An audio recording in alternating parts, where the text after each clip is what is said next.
இப்போ யாக்கோபை பற்றி நாம் படிக்கும் பொழுது நீங்கள் உண்மையாக ஒழுங்காக கவனித்து படித்தால் உங்களுடைய ஆவி ஆத்துமா சரீரம் எல்லாம் இடம் மாறும். காலாகாலமாக நாம் நினைத்து கொண்டிருக்கின்ற பல விஷயங்கள் உண்மை அல்ல என்று உங்களுக்கு தெரிய வரும். ஆகவே நான் இந்த பாடத்திலே நிறைய அசைவுகளை, நிறைய ஆட்டங்களை ஏற்படுத்த போகிறேன். சுனாமிகள், எரிமலைகள், பூமி அதிர்ச்சிகள் எல்லாம் வரும். ஆனால் பவுலடியார் மூலம் ஆவியானவர் கலாத்தியருக்கு சொன்னதை மறக்கக்கூடாது. ஒரு தேவ தூதன் வந்து இந்த சுவிசேஷத்துக்கு அப்பால் பட்டதை சொன்னாலும் அவன் சபிக்கப்பட்டவனாய் இருப்பான். ஆகவே நான் என்னத்தை சொன்னாலும் அதை வேதத்தில் இருந்து ஏதோ ஒரு விதத்தில் நிரூபிக்கக்கூடியதாக இருந்தால் மாத்திரம்தான் ஏற்றுக்கொள்ள வேண்டும். புரிகிறதா? சில நேரம் வேதம் அப்படியே பச்சையாக நாம் எதிர்பார்க்கிற விதத்தில் சொல்லாது. ஆனால் சில வேறு விதத்திலாவது வேதத்தில் இருக்கிறதை காட்டி அடே உண்மை அப்பா என்று நம்மை வசனம் உறுதிப்படுத்தினால்தான் எந்த ஒரு காரியத்தையும் நீங்கள் நம்ப வேண்டும். ஏனென்றால் யாக்கோபு என்றால் ஒரு ஏமாற்றுக்காரர், ஒரு எத்தன், ஒரு வஞ்சகன், ஒரு தடவைக்கு 2 தடவை தனது அண்ணனை ஏமாற்றினவன், இப்படியெல்லாம் பல எண்ணங்கள் உண்டு. இப்போ நான் உங்களிடத்தில் கேட்டால் யாக்கோபு என்ற பெயரின் அர்த்தம் என்னவென்று உடனே சொல்லுவீர்கள், எத்தன். அப்படித்தானே? எத்தன், ஏமாற்றுக்காரன். நீங்கள் மாத்திரமல்ல, பெரிய பெரிய வேத பண்டிதர்களிடம் கேட்டு பாருங்கள், பைபிள் காமெண்ட்ரிஸை வாசித்து பாருங்கள், பழைய வேதாகம ஆராய்ச்சியாளர்களான மேத்யூ ஹென்றி போன்றவர்கள் முதல் இன்றைய நவீன கால வேத ஆராய்ச்சியாளர்களிடம் கூட நீங்கள் கேட்டு பார்த்தால் அவர்களும் எத்தன் என்று தான் சொல்லுவார்கள், ஏமாற்றுக்காரன் என்று சொல்லுவார்கள். புரிகிறதா? இப்போ நான் இந்த நாட்களிலே என்ன என்ன காரியங்கள் சொல்ல போகிறேன் என்று எல்லாம் அல்ல, ஒரு சில விஷயங்களை இப்பொழுது சொல்லிவிட்டு இன்றைய பாடத்துக்குள்ளே உங்களை கொண்டு போகிறேன். இந்த ஒரு வேளை என்றதை கொஞ்சம் கற்பனை செய்வோம். ஒரு வேளை. இப்போ யாக்கோபினுடைய பெயரின் அர்த்தம் என்ன? எல்லாரும் சத்தமா சொல்லுங்க. எத்தன். ஒரு வேளை யாக்கோபினுடைய பெயர் எத்தன் இல்லை என்றால் ஒரு வேளை. ஓகே, யாக்கோபு தன் அண்ணனாகிய ஏசாவை ஒரு தடவைக்கு 2 தடவை ஏமாற்றினதாக அவரே சொல்லுகிறார். உண்மையா இல்லையா? முதலாவது தடவை என்ன? யாக்கோபு கூழ் சமைத்துக் கொண்டிருந்த பொழுது பசியோடு வந்த அண்ணன் கூழ் கொஞ்சம் கேட்கின்ற சந்தர்ப்பத்தை பயன்படுத்தி நயவஞ்சகனாகிய, கயவனாகிய, ஏமாற்றுக்காரனாகிய, எத்தனாகிய யாக்கோபு ஏசாவின் சேஷ்ட புத்திர பாகத்தை வாங்கி விலைக்க அதற்கு கூழ் கொடுத்தான். ஆமாவா இல்லையா? வேதத்தில் அப்பட்டமாக அப்படி இருக்கிறது. ஒரு வேளை அந்த இடத்திலே யாக்கோபு ஏமாற்றவில்லை என்றால், ஒரு வேளை யாக்கோபு செய்தது சரியாய் இருந்தது என்றால், ஒருவேளை ஈசாக்கு வயது சென்று கண் பார்வை மங்கி போன நிலையில் பாவம் தன் மூத்த மகனை அழைத்து, தம்பி வேட்டையாடி எனக்கு விருப்பமான விதத்திலே ஒரு இறைச்சியை சமைத்துத்தா, நான் சாப்பிட்டு திருப்தியாகி உன்னை ஆசீர்வதிக்க வேண்டும் என்கிறார். பாவம் அவரும் யார்? ஏசா வேட்டைக்கு போய்விட்டார். இதையொட்டு கேட்டுக்கொண்டிருந்த ரெபேக்காள் தாய் அதை போய் யாக்கோபுவுக்கு சொல்லி, உன் அண்ணன் இப்படி போய்விட்டானடா, அவன் வருவதற்கு முன்பாக நீ போய் 2 ஆடுகளை கொண்டு வா, உன்னப்பனுக்கு விருப்பமான மாதிரி நான் சமைத்து தருகிறேன், அதை அவருக்கு போய் கொடுத்து அந்த ஏசாவுக்கு போக வேண்டிய ஆசீர்வாதத்தை வாங்கிக்கொள் என்று சொல்ல, யாக்கோபு முதலிலே கொஞ்சம் தயங்குகிறார். என் அப்பாவுக்கு என் உடம்பிலே மயிர் இல்லை என்று தெரியும், என் அண்ணனுடைய உடம்பிலே மயிர் இருக்கிறது, சரியடா அவனுடைய உடுப்பை போட்டுக்கொண்டு போ. இப்படி ஏதோ ஒரு விதத்தில் யாக்கோபு போய் ஏசாவினுடைய ஆசீர்வாதத்தை வாங்கி கொண்டு வந்து விட்டார். அம்மாவும் சூழ்ச்சி செய்து, தம்பியும் சூழ்ச்சி செய்து அண்ணனுக்கு போக வேண்டிய ஆசீர்வாதத்தை தம்பி பெற்றுக்கொண்டாராம். ஒருவேளை ரெபேக்கா செய்தது சரி என்றால், ஒருவேளை யாக்கோபு அப்படி செய்தது சரி என்றால், இந்த ஒரு வேளையை வைத்து நான் உங்களிடத்தில் ஒரு கேள்வி கேட்கப் போகிறேன். எத்தனை பேர் அம்மா அப்பா மாதிரி இருக்கிறீர்கள்? உங்கள் பிள்ளை குட்டி பிள்ளையாக இருக்கட்டும், கிழட்டு பிள்ளையாக இருக்கட்டும், அம்மா அப்பா மாதிரி கையை தூக்கி காட்டுங்க. இப்போ உங்களுடைய பிள்ளைகள் எல்லாரும் நல்ல தங்கமான, குறையே இல்லாத, பவித்திரமான, பரிசுத்தமான, கீழ்ப்படிவுள்ள, தேவனுக்கு பயந்த, வார்த்தைக்கு கீழ்ப்படுகின்ற நல்ல பிள்ளைகளா? இப்போ நீங்கள் என்னிடத்தில் திருப்பி கேட்கலாம், யோ உன்னுடைய மகள். நான் சொல்லுவேன், என் மகள் ஒன்றும் அவ்வளவு நல்லவள் கிடையாது. அவளோடு நான் போராடுகிற போராட்டம் என்னை விடுங்கள். அவள் அம்மா போராடுகிற போராட்டத்தை பார்க்கும் பொழுது யுக்ரைன் ரஷ்யா எல்லாம் என்ன, யமனும் ஹமாஸும் ஹெஸ்புல்லாவும் இஸ்ரேலை தாக்குவது என்ன? மெர்சி மிஷாவின் யுத்தத்துக்கு நடுவிலே மாட்டிக்கொண்டு டொனால்ட் ட்ரம்பை போல இருக்க வேண்டுமா, விளாடிமிர் புட்டினை போல இருக்க வேண்டுமா என்று நான் படுகிற அல்லல். நீங்கள் இந்த இடத்துல முதலிலே பொன்னாடை போர்க்கும் பொழுது இந்த பன்னாடையின் குடும்பத்தை சேர்ந்த 2 பெண்களை கண்டதாக நினைக்கிறீர்கள், அப்படித்தானே? எத்தனை பெண்களை நீங்கள் கண்டீர்களாம்? 2. ஆஹா, 4. மெர்சி மிஷா 1 2, அது பெரிய மிஷா 3, இது சின்ன மெர்சி 4. இந்த 4 பெண்களோடு நான் படுகிற பாடு எனக்கு தான் தெரியும். அப்போ என்னிடத்தில் நீங்கள் கேட்டால், என் மகள் ஒன்றும் அவ்வளவு பவித்திரமான, பரிசுத்தமான, கீழ்ப்படி உள்ள ஒருத்தி அல்ல. அவளுக்கும் குறைகள் உண்டு, அவளும் தவறுகள் செய்கிறாள். உங்களுடைய பிள்ளைகளுக்கும் குறைகள் உண்டு, உங்களுடைய பிள்ளைகளும் தவறு செய்கிறார்கள். ஆனால் தவறு செய்த உங்கள் பிள்ளையின் தவறை எவனாவது அல்லது எவளாவது, எவனோடையாவது அல்லது எவளோடையாவது பேசுகிறதை கேட்டால் உங்களுக்கு கோபம், கவலை, வேதனை, விரக்தி, வெறுப்பு வருமா வராதா? சொல்லுவோமே, உங்களுடைய பிள்ளை உண்மையிலேயே ஒரு பயங்கர தப்பை எல்லாருக்கும் தெரிய செய்து விட்டது. அங்கே இருந்து அவள் பார்த்து கொண்டிருக்கிறாள் என்னை. அங்கே பாருங்கள், என் மகள் அங்கே இருந்து பார்க்கிறாள். அந்த பார்வையில் என்ன தெரிகிறது தெரியுமா? வழக்கமாக என் அம்மா மட்டும் உன்னை குத்துவாள், இன்று வாடா ஹோட்டலுக்கு, நானும் குத்துவேன். பாஸ்டர் காப்பாத்துங்க. உங்களுடைய பிள்ளை உண்மையிலேயே எல்லாருக்கும் தெரிகிற ஒரு தவறை செய்து விட்டான் அல்லது செய்து விட்டாள். அது எல்லாருக்கும் தெரிந்து விட்டது. அப்படி அம்பலமான, எல்லாருக்கும் தெரிந்த ஒரு குறையை யாரோ 2 பேர் பேசிக்கொண்டு திரிகிறார்கள். அது உங்கள் காதிலே விழுகிறது. எவ்வளவு வேதனை வரும் சொல்லுங்கள். அடே, என் பிள்ளை செய்த தவறைத்தானே சொல்லுகிறார்கள், சொல்லட்டுமே என்று நினைக்கிற ஒரு அம்மா அப்பா உண்டா? சொல்லுங்கள். இல்லை. என் மகளின் குறை எனக்கு தெரியும். ஆனால் அந்த குறையை யார் பேசினாலும் அது என் மனதை உடைக்கும். பலவிதமான உணர்வுகள் வரும். கவலை வரும், வேதனை வரும், வெறுப்பு வரும், விரக்தி வரும். இது தொடர்ந்து நடந்தால், சரி இந்த சபையையே எடுப்போமே, உங்கள் பிள்ளை செய்த ஒரு தவறை இந்த சபையிலே உள்ளவர்கள் பேசிக்கொண்டே இருக்கிறார்கள். ஒரு ஞாயிற்றுக்கிழமை பேசுகிறார்கள் என்று பார்த்தால் ஒவ்வொரு ஞாயிற்றுக்கிழமையும் பேசுகிறார்கள். யாரை பார்த்தாலும் அவர்கள் உங்களிடத்தில் பிள்ளையை பற்றி தான் கேட்கிறார்கள்.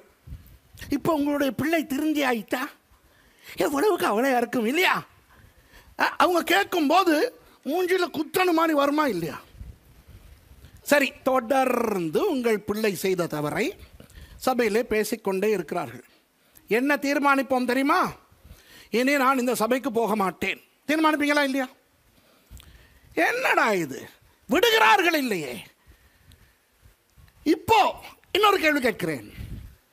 உங்கள் பிள்ளை தவறு செய்யாமல் யாரோ தவறாய் உங்கள் பிள்ளையை சொல்லிவிட்டார்கள் என்று வைத்துக் கொள்வோம். இப்போ நான் இவ்வளவு நேரம் சொன்னது உங்கள் பிள்ளை உண்மையாய் தவறு செய்து. ஆனால் இப்போ நான் சொல்வது உங்கள் பிள்ளை தவறு செய்யவில்லை. எவனோ ஒரு ஊதாரி உங்கள் பிள்ளையை குறித்த ஒரு கதையை, கட்டுக்கதையை அவிழ்த்துவிட்டு முழு சபையும் நம்ப தொடங்கிவிட்டது. அப்போ உங்களுடைய வேதனை இன்னும் பன்மடங்கு அதிகரிக்குமா இல்லையா? இப்போ நான் யாக்கோபை பற்றி பேசுகிறேன். யாக்கோபு எவ்வளவு காலத்துக்கு முன்பு வந்தவர்? 4000 ஆண்டுகளுக்கு முன்பு. அதாவது இன்று நாம் இயேசுவை, பவுலை, யோவானை, பேதுருவை எவ்வளவு காலத்துக்கு முன் வந்தவர்களாய் பார்க்கிறோம்? 2000. அதுபோல இயேசுவின் காலத்தில் அவர்கள் 2000 ஆண்டுகளுக்கு முன்பு இருந்ததாக பார்க்கப்பட்டவர்கள் தான் ஆபிரகாம், ஈசாக்கு, யாக்கோபு இவர்கள். அப்போ அந்த யாக்கோபின் காலத்திலே இருந்து ஒருவேளை ஏதோ ஒரு காரணத்துக்காக யாக்கோபின் பெயர் எத்தன் என்று ஒருவன் கதை கட்ட, அதை 4000 ஆண்டுகளாக தேவனுடைய மக்கள் நம்பிக்கொண்டு வருகிறது நடந்தால், ஒருவேளை 4000 ஆண்டுகளாக நமது ஆண்டவர் வேதனைப்பட்டு கொண்டிருப்பாரா இல்லையா? நான் கேட்கிறேன். ஒருவேளை சரி, முதல் 2000 ஆண்டுகள் யூதர்கள், ஆனால் அப்புறம் இயேசு வந்து கிறிஸ்தவர்கள் நாம் வந்து விட்டோம்.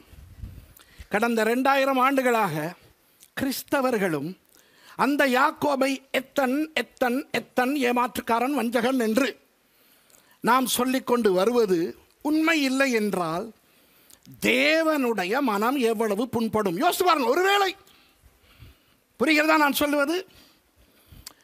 அப்போ நீங்கள் யோசிக்கலாம், என்ன பாஸ்டர் சுரேஷ் ஒரு மாதிரி பேசுறீங்க, அப்போ யாக்கோபு என்றால் எத்தனை இல்லையோ? அதை பிறகு பார்ப்போம். ஆனால் யாக்கோபை பற்றின பல பயங்கரமான விஷயங்களை இந்த நாட்களிலே நான் உங்களுக்கு கற்றுக் கொடுக்க போகிறேன். யாக்கோபு என்ற பெயர் ஏன் வந்தது? அந்த பெயரின் அர்த்தம் என்ன? அந்த பெயருக்கும் தேவனுக்கும் சம்பந்தம் உண்டா? அந்த பெயருக்கும் இயேசுவுக்கும் சம்பந்தம் உண்டா?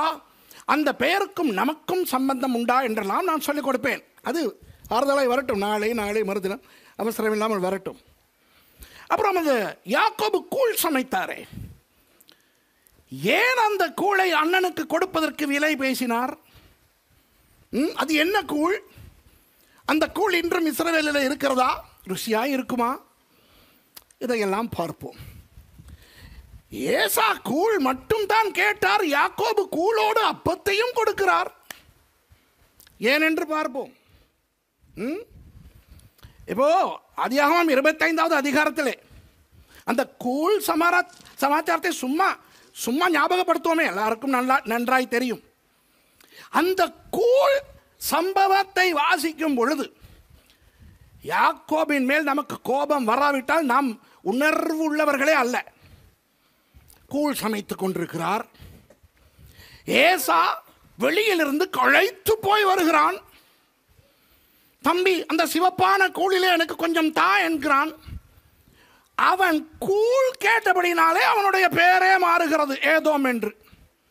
எப்படி? ஆஃப்டர் ஆல் ஒரு கூழ் கேட்டபடினால் அவனுடைய பெயர் சிவப்பு என்று மாறுகிறது. அப்போ இந்த தம்பி சொல்லுகிறான், உன் சேஷ்ட புத்திர பாகத்தை எனக்கு விற்று போடு.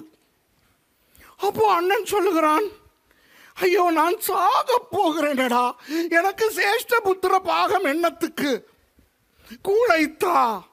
அதற்கு யாக்கோபு சொல்லுகிறார், நீ எனக்கு ஆணையிட்டு கொடு. கோபம் வருதா இல்லையா மனுஷனா அவன்? உடனே ஏசா ஆணையிட்டு கொடுக்கிறான். யாக்கோபு கூழையும் அப்பத்தையும் கொடுக்கிறான். இப்போ இந்த சம்பவத்தின் போது இதை பார்க்கிற நமக்கே யாக்கோபின் மேல் கோபம் வருகிறதா இல்லையா? என்ன சொல்றீங்க?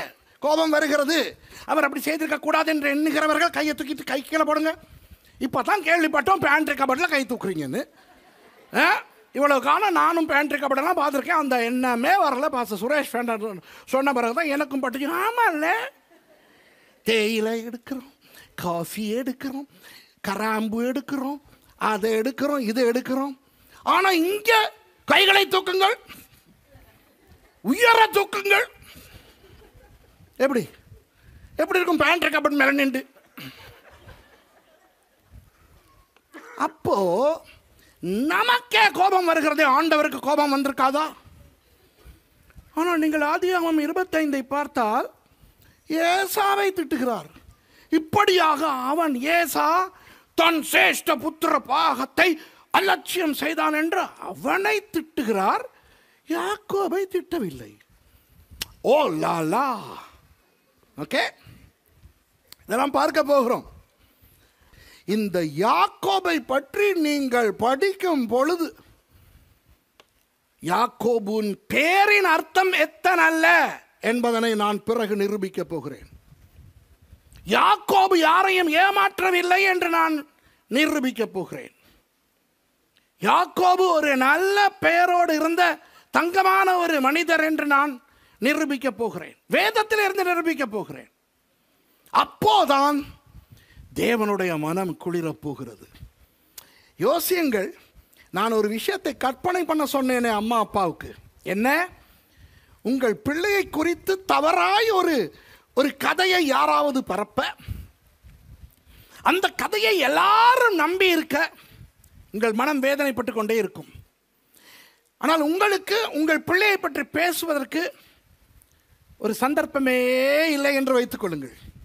திடீரென ஒரு நாள் ஒரு குறிப்பிட்ட ஒரு 10-15 பேருக்கு உங்கள் பிள்ளையை பற்றி உண்மையை சொல்ல உங்களுக்கு ஒரு சந்தர்ப்பம் கிடைக்கிறது என்று வைத்துக் கொள்ளுங்கள்.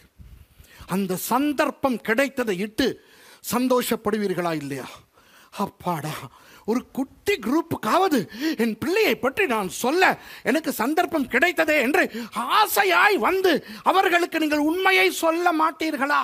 அப்ப என்ன சொல்வீர்கள்? இங்கே பாருங்கள், நீங்கள் 10 பேராவது கேட்டுக்கொள்ளுங்கள்.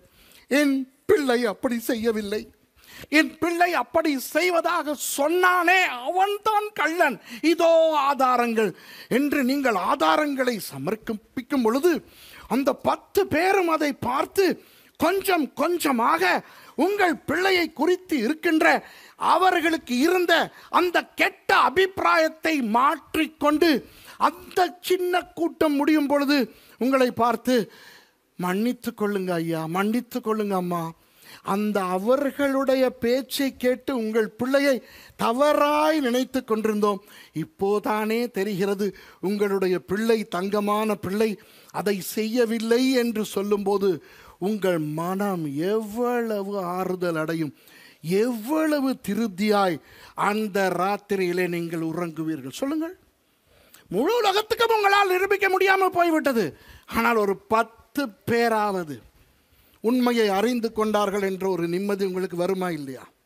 ஆகவே ஒரு வேளை யாக்கோபு எத்தனில்லை, ஒரு வேளை யாக்கோபு என்ற பெயரின் அர்த்தம் காலை வாருபவன் என்பது அல்ல, ஒரு வேளை யாக்கோபு ஏசாவை ஏமாற்றவில்லை, அவர் தந்தையை வஞ்சித்து ஆசீர்வாதத்தை பெறவில்லை என்றால் இந்த சிறு கூட்டம் 34ஆம் ஆண்டு விழாவில் அமர்ந்திருக்கும் சீயோன் சுவிசேஷ சபை கூட்டம் தேவனுடைய ஒரு மனுஷனாகிய யாக்கோபை பற்றின தப்பபிப்பிராயங்களை அகற்றி ஒழுங்கான உண்மையை புரிந்து கொள்ளுகின்றதே என்று தேவனுடைய மனதிலே ஒரு சந்தோஷம் வருமா வராதா? யோசியுங்கள். சரி, நான் யாக்கோபின் பெயரினுடைய அர்த்தங்களை எல்லாம் நான் பிறகு நாளைக்கு பேசுகிறேன். அதற்கு முன்னர் நீங்கள் 2 வேத பகுதிகளை பார்க்க வேண்டும். ஒன்று ஆதியாகமம் 17வது அதிகாரம். ஆதியாகமம் 17வது அதிகாரத்திலே விரலை வைத்துக்கொண்டு ஆதியாகமம் 32வது அதிகாரத்துக்கு வாருங்கள். ஆதியாகமம் 17ஆம் அதிகாரத்திலே விரலை வைத்துக்கொண்டு ஆதியாகமம் 32வது அதிகாரத்துக்கும் வாருங்கள். 17ஆம் அதிகாரம் 5வது வசனத்தை வாசியுங்கள்.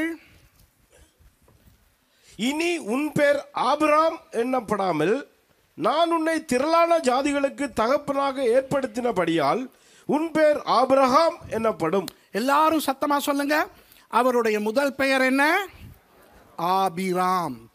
என்ன பெயராக அது மாற்றப்பட்டது?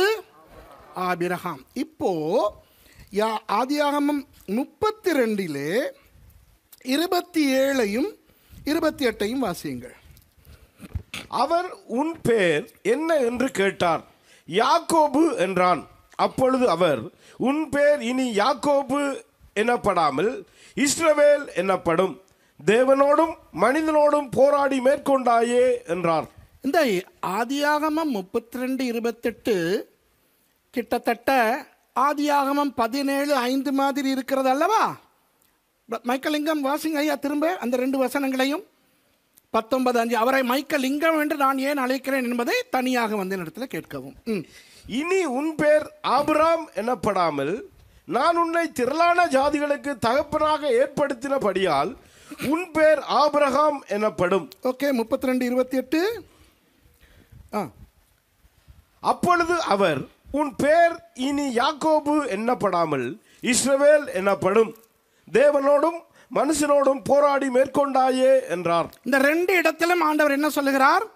இனி உன் பேர் அந்த முந்தின பெயராய் இருக்காது, மாற்றப்பட்ட பெயர். அதற்குரிய காரணமும் சொல்லப்படுகிறது. இப்போ ஆதியாகமம் 17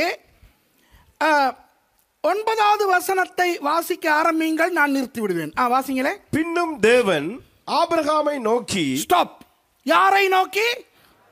ஆபிரகாமை நோக்கி. ஆபிராமை நோக்கியா?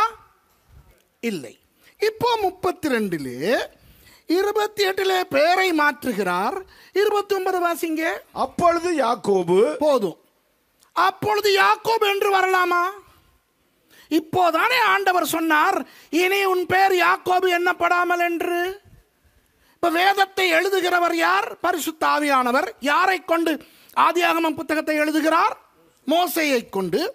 அப்போ 17:5 ஆபிராம் ஆபிரகாமாய் மாறின பிறகு அடுத்த தடவை அவரை குறிக்கும் போது ஆபிரகாம் என்று 9ஆம் வசனம் குறித்தால் 28ஆம் வசனத்திலே 32ஆம் அதிகாரத்திலே யாக்கோபு என்ற பெயர் மாறின பிறகு 29ஆம் வசனம் என்னவென்று வர வேண்டும்? அப்பொழுது இஸ்ரவேல். ஆனால் எப்படி வருகிறது? அப்பொழுது யாக்கோபு. 30வது வசனம். அப்பொழுது யாக்கோபு. போதும். 32வது வசனம். அவர் யாக்கோபுடைய தொடை சந்து நரம்பை, இஸ்ரவேலின் தொடை சந்தை என்று சொல்லணும். 33:1 யாக்கோபு தன் கண்களை ஏறெடுத்து. பாத்தீங்களா? ஹலோ, யாக்கோபு என்ற பெயரை மாற்றின பிறகு ஆண்டவர் யாக்கோபு யாக்கோபு யாக்கோபு என்றே கூப்பிடுகிறார். 17க்கு வாருங்கள். 17 9ஐ பார்த்து விட்டோம். அப்புறம் நீங்கள் 15ஐ வாசியுங்கள். பின்னும் தேவன் ஆபிரகாமை நோக்கி. ஓகே, 17வது வசனம். அப்பொழுது ஆபிரகாம் முகம். போதும். ஹலோ, விளங்குதா? பிரச்சனை என்ன? பிரச்சனை ஆபிராம் என்று அங்கு மாற்றின பிறகு வேதத்தில் யாக்கோபு புத்தகம் வரை ஆபிரகாமை பற்றி பேசப்படுகிறது. தெரியுமா? புதிய ஏற்பாட்டின் யாக்கோபு புத்தகம் இருக்கிறதே, ஆதியாகமம் 11ஆம் அதிகாரம் 27ஆம் வசனத்திலே ஆபிராமை அறிமுகமாகிறோம். 11:27 17:5 வரை ஆபிராம் ஆபிராம் ஆபிராம் ஆபிராம். 17:5 இருந்து புதிய ஏற்பாட்டின் யாக்கோபு புத்தகம் வரை அவர் எங்கெல்லாம் பேசப்படுகிறாரோ அவரை ஆண்டவர் ஆபிரகாம் என்று தான் அழைக்கிறார். ஒரு தடவை கூட ஆபிராம் என்று அழைக்கவில்லை. இவ்வளவுக்கும் ஆபிராம் என்ற பெயர் ஒரு கெட்ட பெயரே அல்ல. ஆபிராம் என்றால் ஒரு ஜாதியின் தந்தை. ஆண்டவர் ஆபிரகாம் என்று மாற்றும் பொழுது ஆபிரகாம் என்றால் ஜாதிகளின் தந்தை.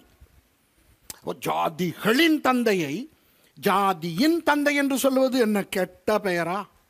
இல்லை. இருந்தும் ஆண்டவர் ஆபிராம் என்று அவரை அழைக்கவே இல்லை. ஆனால் யாக்கோபு என்ற பெயர் கெட்ட பெயராய் இருக்கிறதாக நாம் சொல்லுகிறோம். யாக்கோபு என்றால் என்ன அர்த்தமாம்? எத்தன். அப்போ அதை இஸ்ரவேல் என்று மாட்டுகிறார். இஸ்ரவேல் என்றால் அழகான பெயர், 2 அர்த்தம் உண்டு. இஷ்ஹா எல் என்றால் தேவனோடு போராடுகிறவன் அல்லது தேவனோட இளவரசன், 2 அர்த்தம் உண்டு. 2மே நல்ல அர்த்தங்கள். அப்போ பேசாமல் அவரை அதற்கு பிறகு இஸ்ரவேல் இஸ்ரவேல் இஸ்ரவேல் என்று சொல்லலாமே. இப்போ தேவன் தன்னை பழைய ஏற்பாட்டிலே அறிமுகப்படுத்தும் பொழுது தன்னை என்னவென்று அறிமுகப்படுத்துகிறார்? உங்களுக்கெல்லாம் தெரியும். நான் ஆபிரகாமின் தேவனும் ஈசாக்கின் தேவனும் யாக்கோபின் தேவனும். இப்படி சொல்லும் பொழுது அந்த நடுவிலே வருகிறாரே ஈசாக்கு, அந்த ஒருவருக்கு தான் பெயர் மாற்றப்படவே இல்லை. சரியா? பிறந்ததும் ஈசாக்காய், இறந்ததும் ஈசாக்காய். ஆனால் ஈசாக்கின் அப்பாவின் பெயரும் மாற்றப்பட்டது, ஈசாக்கின் மகனின் பெயரும் மாற்றப்பட்டது. அப்போ ஆபிரகாமின் தேவனும் ஈசாக்கின் தேவனும் என்றால் அடுத்து இஸ்ரவேலின் தேவனும் என்று வர வேண்டும். மாற்றப்பட்ட பெயர்கள். இல்லை என்றால் நான் ஆபிராமின் தேவனும் ஈசாக்கின் தேவனும் யாக்கோபின் தேவனும் என்று வந்திருக்க வேண்டும். புரியுதா நான் சொல்வது? ஒன்று ஆபிராமின், ஈசாக்கின், யாக்கோபின் என்று சொல்லுங்கள் நாதா, அல்லது ஆபிரகாமின், ஈசாக்கின், இஸ்ரவேலின் என்று சொல்லுங்கள். ஆபிராம் என்று சொல்லாமல் ஆபிரகாமின் என்கிறீர்கள்.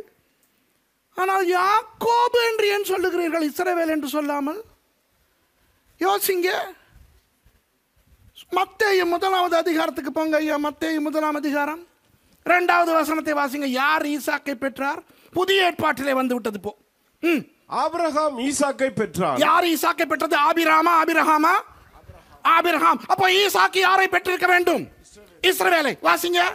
ஈசாக்கு யாக்கோபை பெற்றான். Come on. பிரச்சனையா இல்லையா? எத்தனை பேர் சொல்லுகிறீங்க இப்பதான் இதை நோட் பண்றோம் பாஸ்டர்னு? கையை தூக்கி காட்டுங்க. சொல்லுவாங்க எனக்கு, பாஸ்டர் உங்களுக்கு தெரிகிறதெல்லாம் எங்களுக்கு தெரியுது இல்லையேன்னு. எனக்கு தெரிகிறது உங்களுக்கு தெரிஞ்சா நான் இங்கே வர முடியாதே, என்ற தொழில் போயிருமே. என்ன பாஸ்டர் சுரேஷ் சொல்றீங்க? எனக்கு தெரிகிறதெல்லாம் இவங்களுக்கு தெரிஞ்சா அப்புறம் என்னைய நானா வந்தாலும் கூப்பிடுவாருங்கிறீங்க. இப்போ நானா வந்தாலும் ஸ்டேஷனுக்கு ஆள் அனுப்புகிறாரு, எனக்குன்னு ஒரு ரூம் போட்டு கொடுக்குறாரு. ஸ்டேஷனில் என்ன ஏற்றின உடனே ஷோலுக் இந்த அங்கே 420 நம்பர் ரூம்னு கொடுக்குறாங்க. இவர் வந்து உங்களுக்கு தெரிஞ்சதை தான் சொல்ல போகிறாருன்னா பாஸ்டர் என்ன சொல்கிறார்? என்ன கோதாரி அந்த சுரேஷ் வந்து உங்களுக்கு தெரிஞ்சதான் சொல்லி போட்டு போகிறான், அவன் ஏன் வர்றான் என்று தெரியல. ஒரு தடவை வேறையும் அனுப்பாமல் விடுவோம், உவன் குறுக்கால போனவன் பேந்து வராமல் இருப்பான் அப்படி சொல்லுவீங்களா இல்லையா? ஆமாம். அதனால உங்களுக்கு தெரியக்கூடாது, எனக்கு தெரியணும். அப்பத்தான் என் தொழில் நிற்கும்.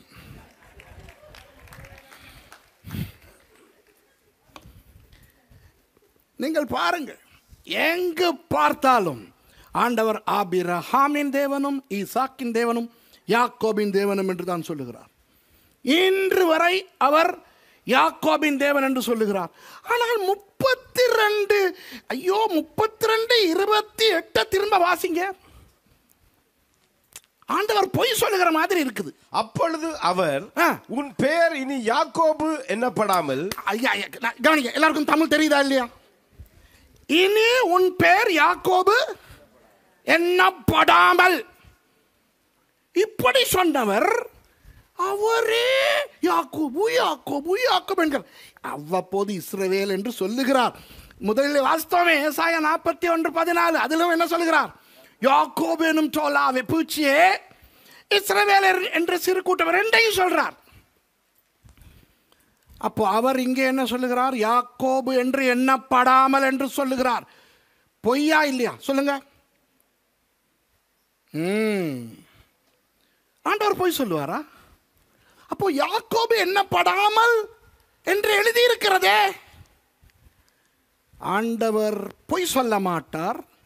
ஆகவே ஒன்று யாக்கோபு எண்ணப்படாமல் என்று ஆண்டவர் சொல்லாதிருந்திருக்க வேண்டும், அல்லது இவர் இப்போ இந்த தமிழிலே வாசிப்பது போல ஆங்கிலத்தில் இருப்பது போல பிரெஞ்சு அது இப்படியெல்லாம் சொல்லியும் அவர் யாக்கோபு என்று சொல்லாமல் இருந்திருக்க வேண்டும். இப்போ நான் சொன்னால் ஏற்றுக்கொள்வீர்களா? இந்த வசனம் உண்மையில் எபிரேய மொழியிலே அப்படி அல்ல இருக்கிறது என்று. இப்போ நான் எபிரேய மொழியிலே எப்படி இருக்கிறது என்று தமிழிலே சொல்லுகிறேன். இது பொருந்துமா என்று பாருங்கள். அவ்வளவுதான். உன் பேர் என்ன? யாக்கோபு. இனி நீ யாக்கோபு என்று மட்டும் எண்ணப்படாமல் இஸ்ரவேல் என்றும் எண்ணப்படுவாய். யோசிச்சு பாருங்க. அப்படி அந்த வசனம் வந்திருக்கிறது என்று வைத்துக் கொள்ளுங்கள். அப்போ நம்முடைய பிரச்சனையே தீர்ந்து விடுகிறது. இனி நீ யாக்கோபு என்று மட்டும் எண்ணப்படாமல் இஸ்ரவேல் என்றும் எண்ணப்படுவாய் என்றால் அடுத்த வசனத்திலே யாக்கோபு என்று சொன்னால் பரவாயில்லை, அதே ஆளுக்கு யாக்கோபு இஸ்ரவேல், யாக்கோபு இஸ்ரவேல் என்று மாறி மாறி சொல்ல முடியும். புரிகிறதா? இப்போ உங்களுக்கு எபிரேய மொழி தெரியாது என்ற காரணத்தை வைத்துக்கொண்டு நான் திமிராய் வந்து இந்த இடத்துல இந்த வசனத்திலே மொழிபெயர்ப்பு இப்படித்தான் என்று சொன்னால் அதை ஏற்றுக்கொள்ள முடியாது. ஆனால் இப்போ நான் உங்களுக்கு ஆதாரத்தோடு காட்டுகிறேன். யாக்கோபு என்று எண்ணப்படாமல் என்று ஆண்டவர் சொல்லி இருக்க முடியாது. ஏன்?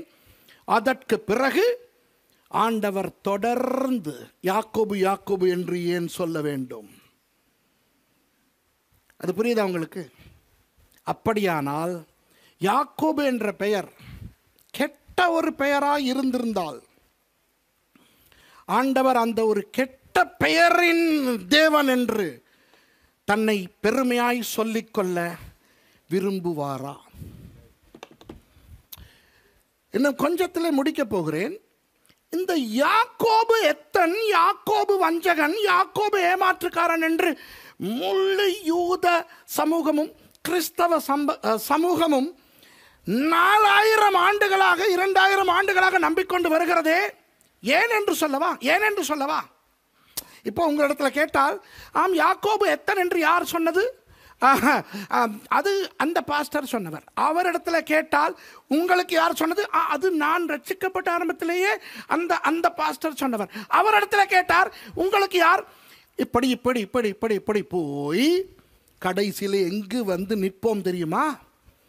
ஏசா 27வது அதிகாரத்துக்கு வாருங்கள்.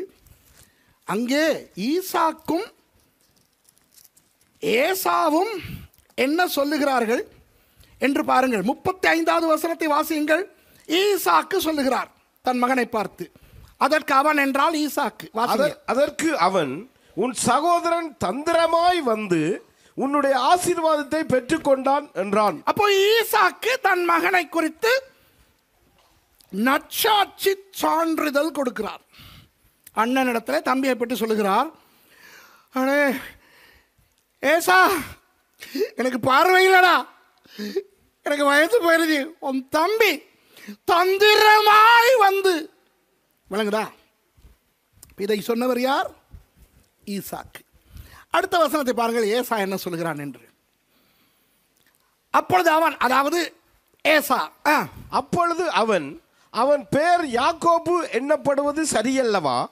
இதோட 2 தரம் என்னை மோசம் போக்கினான். போதும் போதும் போதும். அவனுடைய பெயர் என்னவோ அந்த பெயருக்கேற்ற விதத்தில் நடந்து கொண்டான். அதிலிருந்து என்ன தெரிகிறது? ஏசா சொல்லுகிறான் யாக்கோபு என்ற பெயர் எத்தன் அல்லது ஏமாற்றுக்காரன் என்று. ஏன்? 1க்கு 2 தடவை என்னை ஏமாற்றி விட்டான் என்று.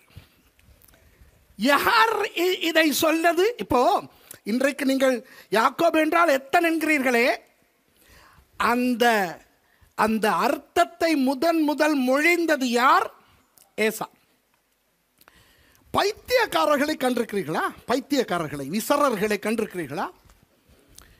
அவர்கள் உங்களை பார்த்து விசரர்கள், பைத்தியக்காரர்கள் என்று சொல்லுவார்கள். சரியா? பைத்தியக்காரன் தன்னை ஒரு நாளும் பைத்தியம் சொல்ல மாட்டான். நானா பைத்தியம், நீ தான் பைத்தியம். சிறையில் இருப்பவர்களை பற்றி சொல்லுவார்கள், வெளியில இருந்து சிறையில் உள்ளவனை பார்ப்பது எப்படியோ அப்படித்தானோ அவன் உள்ளே இருந்து நம்மை பார்க்கும் போதும் தெரியும். என்ன? அவன் பார்க்கும் போதும் நமக்கு முன்பாக கம்பி கம்பி கம்பி இருப்பது தான் தெரிகிறதாம்.